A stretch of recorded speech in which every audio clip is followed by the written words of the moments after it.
Mr. Daly explained that the money was, in fact, not the property of the bank, for it was created out of nothing as soon as the loan agreement was signed.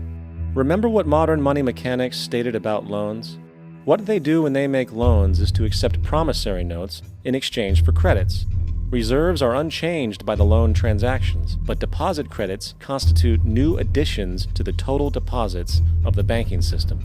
In other words, the money doesn't come out of their existing assets. The bank is simply inventing it, putting up nothing of its own, except for a theoretical liability on paper.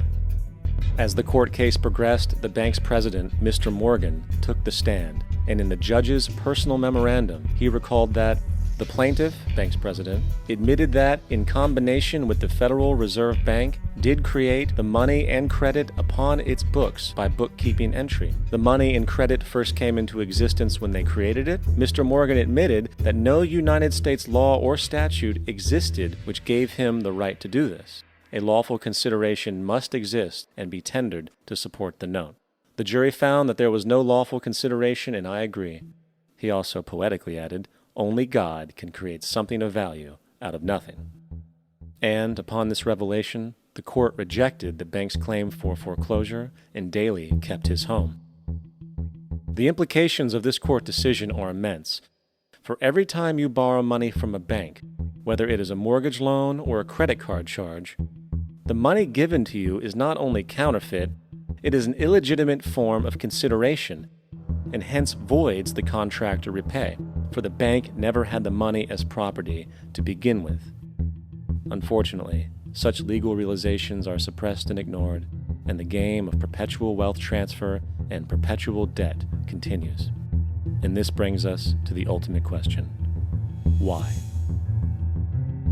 During the American Civil War, President Lincoln bypassed the high-interest loans offered by the European banks and decided to do what the Founding Fathers advocated, which was to create an independent and inherently debt-free currency.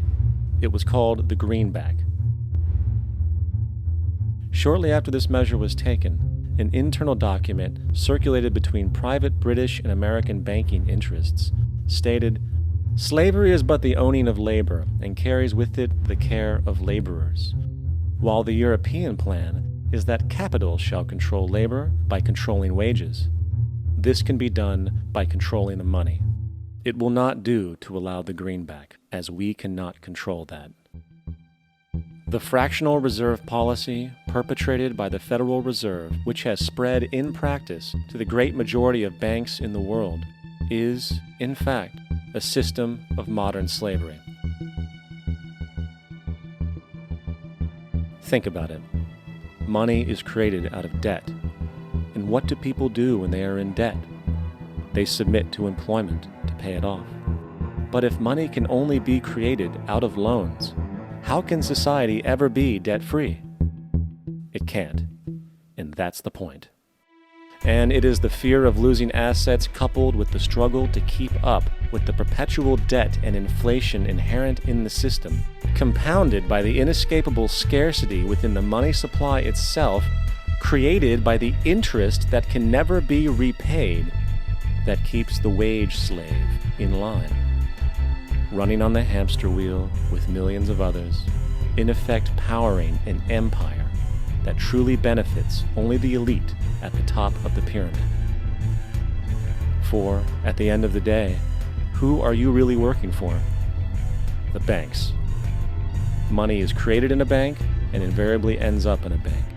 They are the true masters, along with the corporations and governments they support. Physical slavery requires people to be housed and fed. Economic slavery requires people to feed and house themselves. It is one of the most ingenious scams for social manipulation ever created, and at its core, it is an invisible war against the population. Debt is the weapon used to conquer and enslave societies, and interest is its prime ammunition. And as the majority walks around oblivious to this reality, the banks, in collusion with governments and corporations, continue to perfect and expand their tactics of economic warfare, spawning new bases, such as the World Bank, an international monetary fund, while also inventing a new type of soldier, the birth of the economic hitman.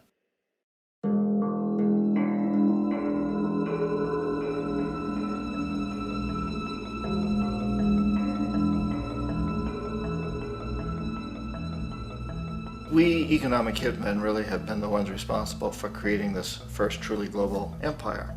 And we work many different ways.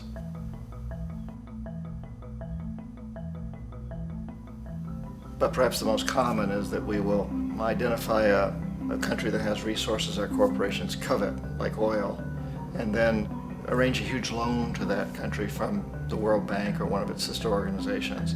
But the money never actually goes to the country. Instead, it goes to our big corporations to build infrastructure projects in that country, power plants, industrial parks, ports, things that benefit a few rich people in that country, in addition to our corporations, but really don't help the majority of the people at all. However, those people, the whole country is left holding a huge debt.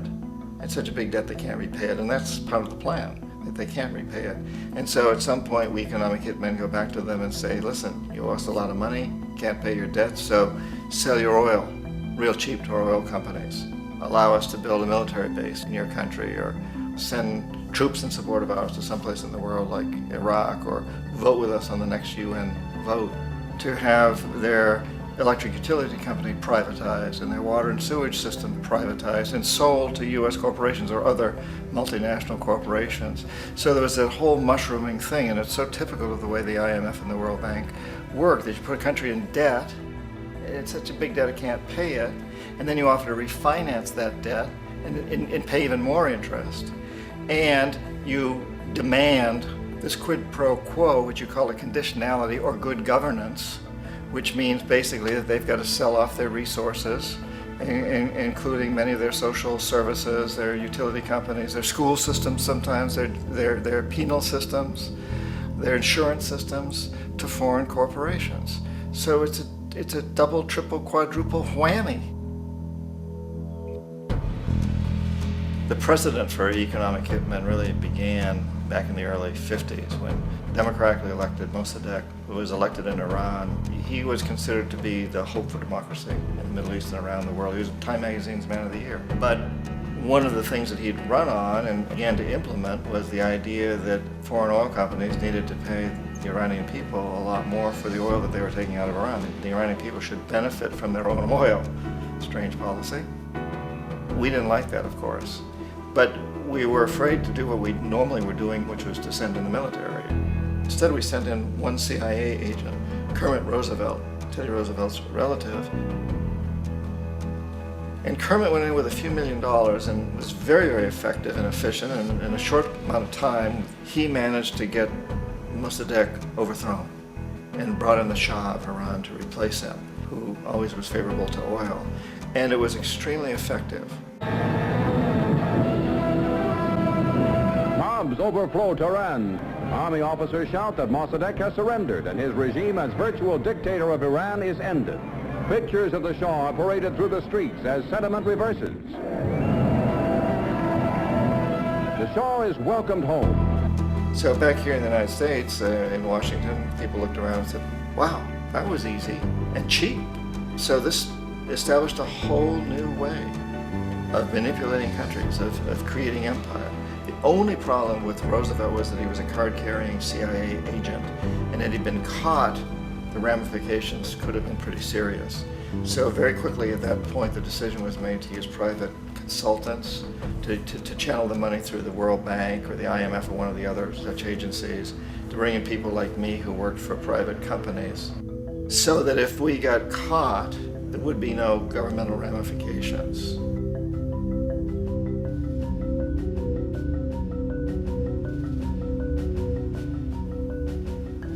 When Arbenz became president of Guatemala, the country was very much under the thumbs of United Fruit Company, the big international corporations. And Arbenz ran on this ticket that says, you know, we want to get the land back to the people.